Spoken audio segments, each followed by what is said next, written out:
Diana of Cauldron and Craft. In today's video, I'm going to show you my garden now versus the last time you saw it, which was in the spring, and it's not awesome.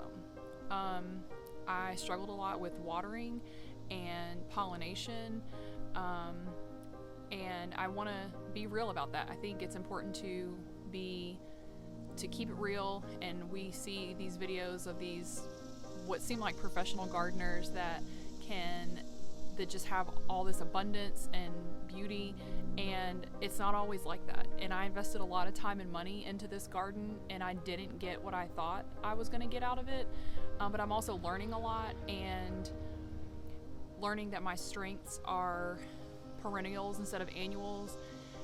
Though I did hear in other gardening groups that people who with far more experience than me did struggle with annuals as well, their cucurbits and things like that. So it may not be just me, but I'm taking this season as a learning opportunity and knowing that the things that I've learned I'll do better at next year, and I'm going to continue to learn as much as I can about soil health and pollination and companion planting and things that will help my garden in the future.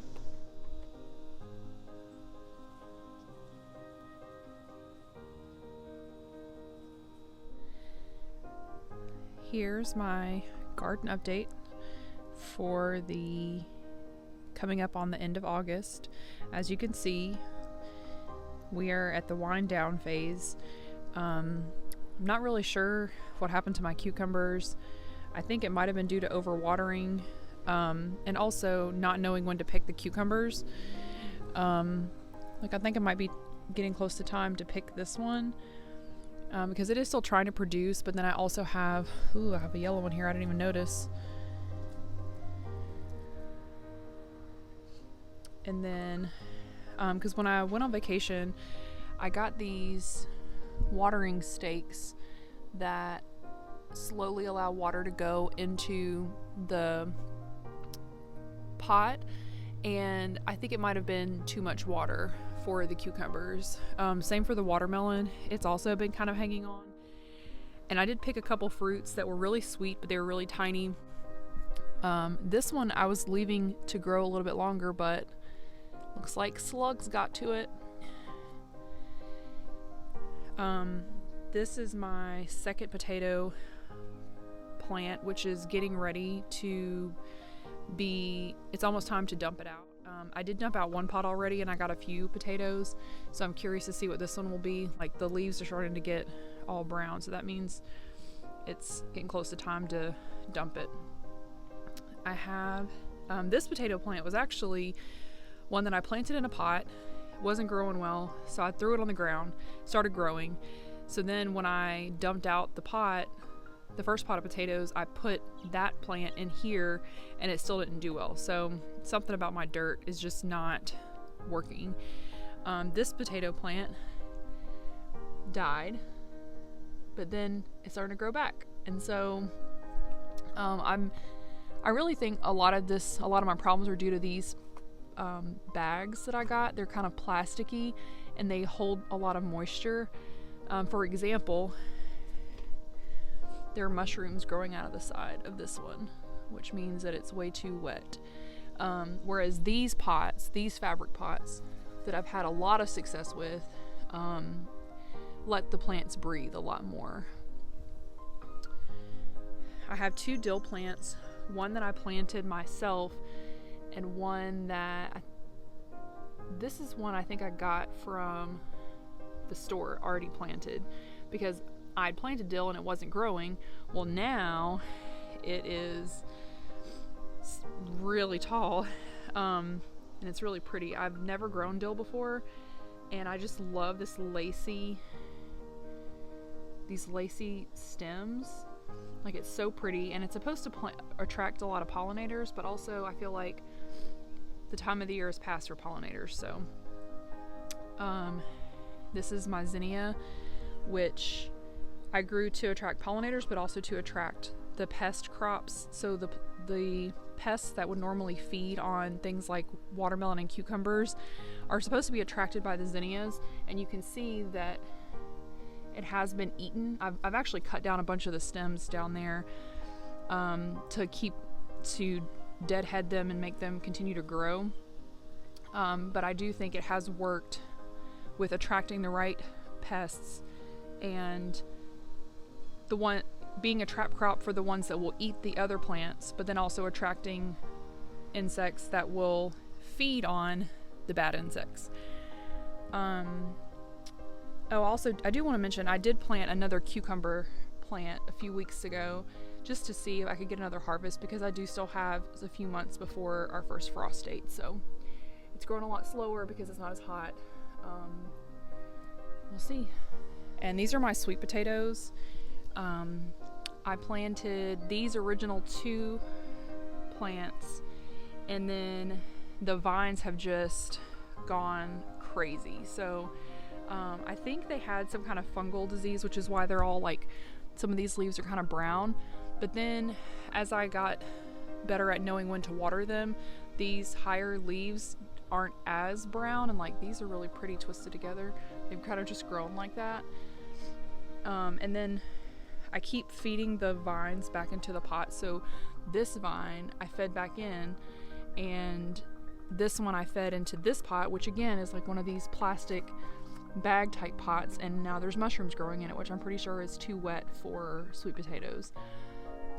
I did have to hill up, so this actually isn't the top layer of dirt, but like I've seen the sweet potatoes. Oh my gosh! So I've had to like make sure I keep covering them up so they don't get exposed to light. My real pride and joy that has just absolutely shocked me at how well they're doing are my aloe plants. So these used to hang in my house since 2020.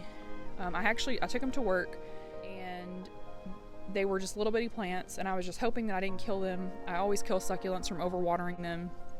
And I left them at work when we got sent home for COVID, and someone was watering them at the right interval because they did grow and they were happy in a window to get sunlight.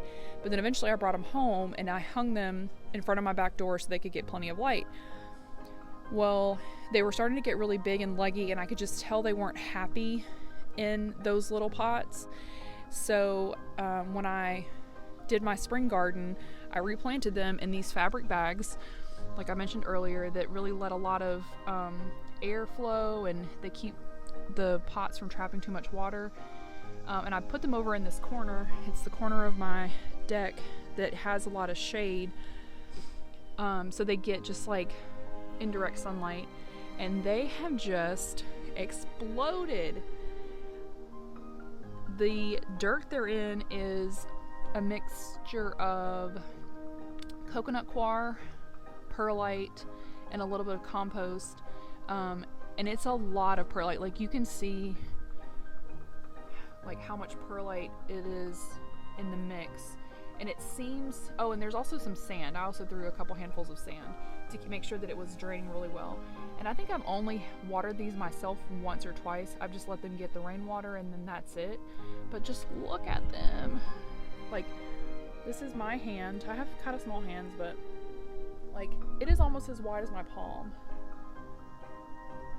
And you can see there's all these little babies popping up.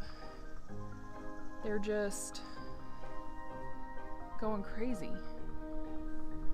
And I'm now brainstorming how I'm gonna protect these over winter, because I can't bring these in my house. They're way too big. I don't want my cat to chew on them. It is toxic for cats, which is why I hung them up. So when I had them in my house before, I had them hanging from plant hangers because I didn't want my cats to chew on them. And so now I need to come up with a greenhouse type of solution, because they're just too big at this point. And I'm really proud of them, and I think they're gorgeous.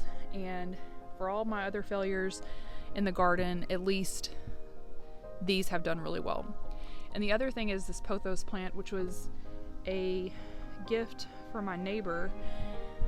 And I also had this in my house over winter. I don't really want it in my house for next winter, but this absolutely cannot overwinter outside. The aloe will be fine if I put it in a greenhouse type of situation, but the pothos will not. It's a tropical plant.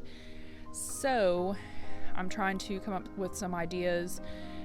Most of them involve cutting all the vines and making these individual plants. So for example, each of these leaves has this little nodule on it, and it will become a root system if we put it in water or in dirt.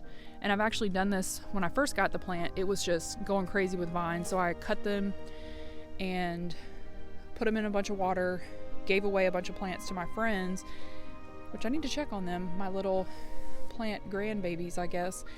But there's also a really big, beautiful planter under here that I could use for something else. But it's almost like a baby. It's like a pet that someone gave me, and now I don't know what to do with it because this is also way too big for my house.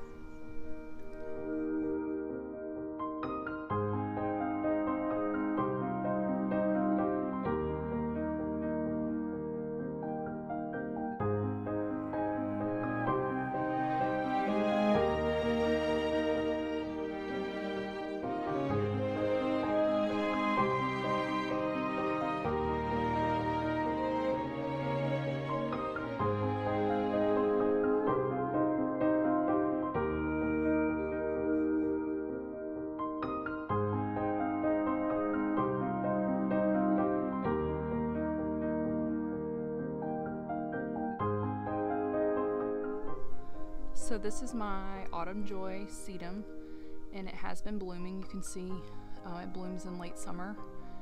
I'm super proud of this because I got this from a friend back in maybe 2020, and I thought it was just kind of done for, but then I cut it down in the spring and it has grown back up really well. This is a succulent that I chronically overwater. You can tell it's a little sunburned, but it's still hanging in there. For my tomato plants, these have enjoyed the watering stakes more. So tomatoes prefer a consistent watering, like an even water level, and so I actually credit the watering stakes for keeping the tomatoes alive for me during the hot summer months, because I am an overwaterer. I'm like Elvira, where I want to overlove them. And the watering stakes, I bought them for vacation, but then the plant seemed so much more happy, like these dark green leaves. Like I never had these on tomato plants before, and when it was really hot, all the flowers were dropping off because tomato flowers are sterile over 90 degrees, like the heat kills them, but they are complete flowers. So as soon as the heat subsided a little bit and we got a couple weeks in the 80s, now I actually have tomatoes growing. And this is my first one, this one, big one right here, and it's taken a really long time to grow, so I'm only staying mildly optimistic that I'm actually going to get any tomatoes, because I literally never have, of all the times I've ever tried to grow tomatoes. I used the same bamboo stakes I used to make my trellises for the vining plants. I used to stake these, but I haven't actually tied them because they're really sturdy and they don't seem to need it. But I will keep checking for tomatoes. This is another sweet potato plant I have. When I bought the plants, it was a flat of 6, so I planted 3 of them and I gave 3 away, but this one is actually doing pretty good. It had some of that rusting on the leaves at first too, but now the leaves are growing nice and green, and the trellis is actually having trouble holding up all the vines because they're overflowing. However, the thing to note about sweet potatoes is if the vines touch the ground, they will root, which is cool if you have the space, but I clearly don't. This is a little ginger plant that I planted, just a little tiny piece of ginger that was sprouting, and I just threw it in the dirt and it's growing, so that's cool. For this mint, and it looks kind of funky because I actually did harvest a bunch of this like in the middle already, and I dehydrated it to have dried mint for various uses. So these outer stems I probably need to harvest as well. I harvested my lavender, and because I let it go to complete flower, because the bees were just enjoying it so much, it's not growing back this year. So if you wanted to get multiple blooms of lavender, you would need to cut them before the flowers start to open. And so the main thing I've learned about gardening is you have to understand the plant life cycle. So the plant's only goal is to reproduce. And that means producing seeds and flowers. And if it does that, then it thinks it's completed its mission, and then it will die. So I think that's what happened to my cucumbers, where I didn't pick the cucumbers that grew fast enough. And so it thought, we've fulfilled our mission, we've reproduced, we can die now. And so for my lavender, because I let it go basically almost to seed, it thinks it's fulfilled its mission and won't be producing more flowers this year. But I'm optimistic that it will grow back next year. Another good example of that is this calendula, which I'm not really sure why it's so mottled looking and not lush and green, but I've been picking the calendula flowers to make an infused oil. And so you can see all these stems where I've picked the flowers, and it keeps growing more flowers because I'm picking them before they can really open up and release their seeds. On the other hand, for my echinacea, some of these flowers I let go completely to seed. So this little side of the plant's not producing more. I'm really torn because these really open flowers let the plant, or they're really good for pollinators, but then if I let them go to seed like this, then they won't produce more flowers. So it's a balancing act, I think. And I think this is wild lettuce, and even though it's a weed, I kind of want to leave it and see what happens. My oregano's done really well. I planted this, actually I bought this as an already started plant, and I've been really happy with how it's growing, and I think I'm going to graduate it to a bigger pot like that, like the mint, next year. And here is my, I want to say, 3rd or 4th generation citronella grass. Later in the fall, like closer to winter, I'll do a video for how I save this from year to year. Basically, each one of these fronds will grow into a whole new plant if you harvest it and stick it in water. So when I actually do that, I will make a video about it. And I'm learning that my strengths are perennials because everything I have that it's a perennial, it's almost like I can't stop it from coming back. All the annuals, all the vegetables and fruits is what I'm really struggling with.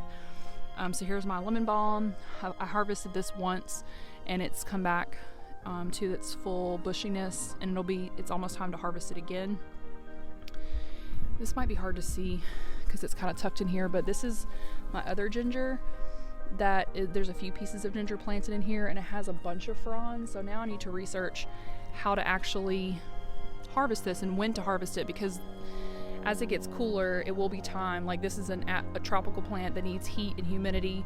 So as that goes away, I'll need to pull these up and see what we have under here.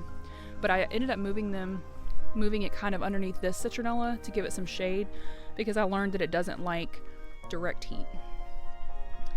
This is my basil, which I planted for this whole purpose of it to bloom and bring pollinators. So bees like basil, they love basil, and I was hoping that bringing it close to my tomato plant would help the flowers, but they're not flowering at the same time. So that's something I need to try again next year, is getting them to flower together. My little pepper plants are doing okay. This plant was really old seeds, and it did produce 2 peppers that were really tiny. This one was from a store-bought pepper plant that I harvested the seeds, and I actually thought this was never gonna produce, but there are 2 little flower buds on here. So we'll see if using seeds from a store-bought plant actually works. And then these, all of this are strawberries, and strawberries are like sweet potatoes, and they vine, and they send out these runners, and they will keep producing forever and ever. Like, this was one plant that we bought back in 2019, and it has just kept going and going and going. My son painted this planter, and he wanted another little plant because he says it was his strawberry plant that we first got, but of course I'm the one taking care of them. And now I'm just trying to figure out how to give away all these runners. So something I want to do in the next week or two is get pots for all of these runners so that I can give them away. I used to just cut them and throw them away, but now, because I'm trying to share and grow my community of friends that are also gardening, I'm going to just give all these away because I don't have some room for them. I wish I did, but I'd rather them go to a good home that will produce for years to come. And then I also have these two other tomato plants that are not producing fruit. They look kind of scraggly, and the flowers that they had are not really, I don't know if they're going to actually produce fruit or not. Thank you so much for watching. If you found this video helpful, be sure to like and subscribe, and let me know in the comments if you have a garden. How did it do this year? Did you get lots of fruits and vegetables? I'd love to hear all about it. See you next time. Bye.